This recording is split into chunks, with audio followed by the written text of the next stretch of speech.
Les manifestations qui secouent la Géorgie depuis jeudi soir se poursuivent après que le gouvernement a décidé de suspendre les négociations d'adhésion à l'Union européenne. Les bureaux de vote ont ouvert ce dimanche en Roumanie où des millions de personnes sont appelées aux urnes dans le cadre d'élections législatives, une semaine seulement après le premier tour de l'élection présidentielle. Les premiers résultats des législatives laissent les trois principaux partis en coude à coude. Le centre droit refuse de travailler avec les héritiers de la branche politique de l'IRA. Les troupes gouvernementales ont confirmé que les rebelles se sont emparés d'une grande partie d'Alep, la plus grande ville de Syrie. Le régime d'Assad prépare une contre-offensive.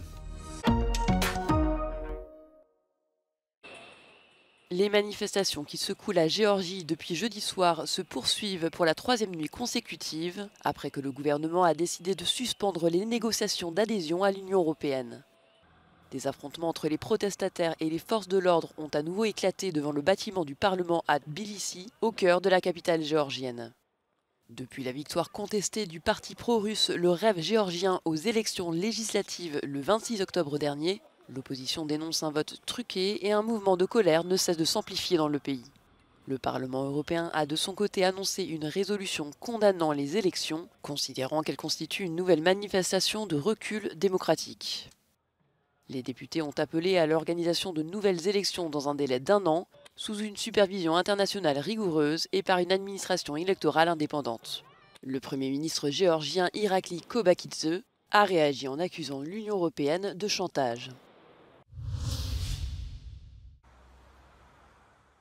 Les bureaux de vote ont ouvert ce dimanche en Roumanie où des millions de personnes sont appelées aux urnes dans le cadre d'élections parlementaires.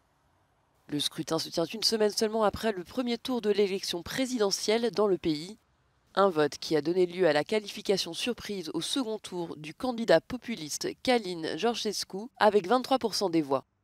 Le prétendant à la présidence de la Roumanie, qui a largement orchestré sa campagne sur le réseau social TikTok, prône une politique profondément anti-européenne et anti-OTAN. Face à d'importantes suspicions de fraude, la Cour constitutionnelle a demandé à l'unanimité le recomptage des voix et lancé une enquête sur une éventuelle ingérence étrangère.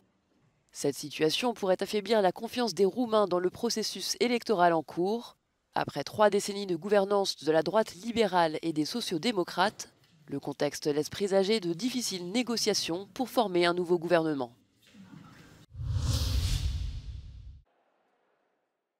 Le premier jour du dépouillement après les élections générales irlandaises s'est achevé sur un sondage officiel à la sortie des urnes qui laisse entrevoir une course serrée entre les trois plus grands partis politiques du pays. Le sondage Ipsos publié par le radiodiffuseur public RTE suggère une répartition presque égale entre les partis du centre-droit Fine Gael et Fianna Fáil et le parti de centre-gauche Sinn Féin. Aux premières heures du dimanche matin, 36 des sièges du Parlement irlandais avaient été pourvus.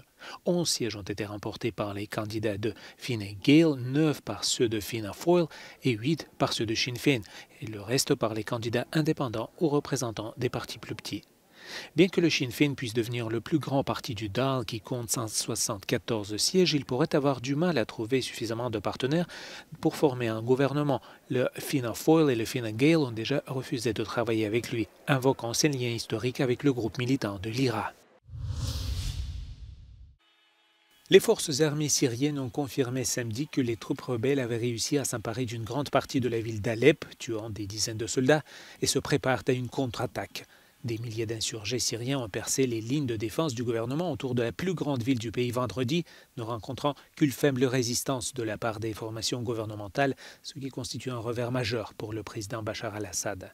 L'attaque surprise a été menée par des rebelles islamistes et a bouleversé les lignes de front de la guerre civile syrienne qui a débuté en 2011. C'est la première fois que les troupes gouvernementales affrontent les rebelles à Alep depuis 2016, lorsque le président Assad a repris le contrôle de la ville.